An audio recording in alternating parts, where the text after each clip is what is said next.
सुंदर दिवसाच्या सुंदर शुभेच्छा मैत्रिणींनो. आज सकाळी उठली तर चामरलेणी पूर्णपणे धुक्याआड गेलेली होती. एवढं छान वातावरण होतं म्हणून मी बाहेर बसूनच मेथी पाणी पित होती. मी असं बसून पाणी पिते म्हणून प्लीज मला हसू नका.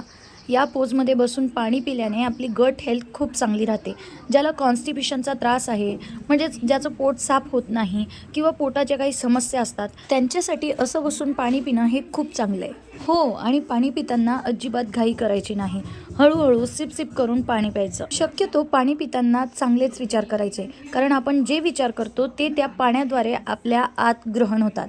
मी तर पाणी पिताना प्रत्येक घोटात माझ्या राधाराणीचं नाव घेते. आता स्वतःवर काम करायचंय आणि त्याची सुरुवात मी अशा छोट्या छोट्या गोष्टींनी करते. मग माझी रोजची दिनचर्या सुरू झाली. आज घरात काही भाजीपाला नव्हता, त्यामुळे 2-3 शिमला मिरच्या पडल्या होत्या, त्याचीच मी भाजी करून टाकली. बघा ना काय गंमत आहे. या व्हिडिओमध्ये जसं मी फास्ट फॉरवर्ड करून तुम्हाला व्हिडिओ दाखवते, खरंच तेवढ्या स्पीडने जर आपल्याकडनं कामं झाली असती तर किती बरं झालं असतं.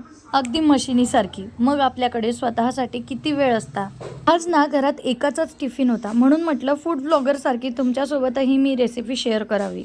अगदी साध्या सोप्या पद्धतीने मी शिमला मिरचीची भाजी केली. तुम्हाला जर शिमला मिरचीची कुठल्या वेगळ्या पद्धतीची भाजी माहिती असेल तर मला कमेंटमध्ये नक्की सांगाल. आज मी ठरवलं होतं दुपारी सगळी कामं झाल्यावर माझा वरचा रूम साफ करायचा आणि त्याच कामात मी होते.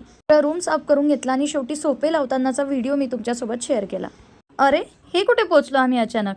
तर मंडळी, आम्ही चाललोय आमच्या मामाच्या गावाला. आता असं अचानक जळगावला जाणं का निघालं हे मी तुम्हाला पुढच्या व्लॉगमध्ये सांगेल. पण आता तुम्ही बघा आमच्या जळगावचा छत्रपती शिवाजी महाराजांचा पुतळा. आणि हे जे मी तुम्हाला दाखवते ना, हे माझं कॉलेज आहे. याच कॉलेजमधून मी माझा जर्नलिझमचा, मास मीडियाचा म्हणजेच इलेक्ट्रॉनिक मीडियाचा डिप्लोमा पूर्ण केलाय. माझं आणि माझ्या अहोंचं बालपण शिक्षण इथेच गेलंय.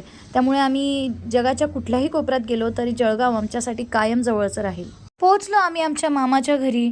बघा ना, माझी आई केवढी वाट बघत होती आमची. माझ्या आईने बघा किती सुंदर झाडं लावली आहेत. आता आम्ही इथे का आलो हे मी तुम्हाला पुढच्या व्लॉगमध्ये नक्कीच सांगते.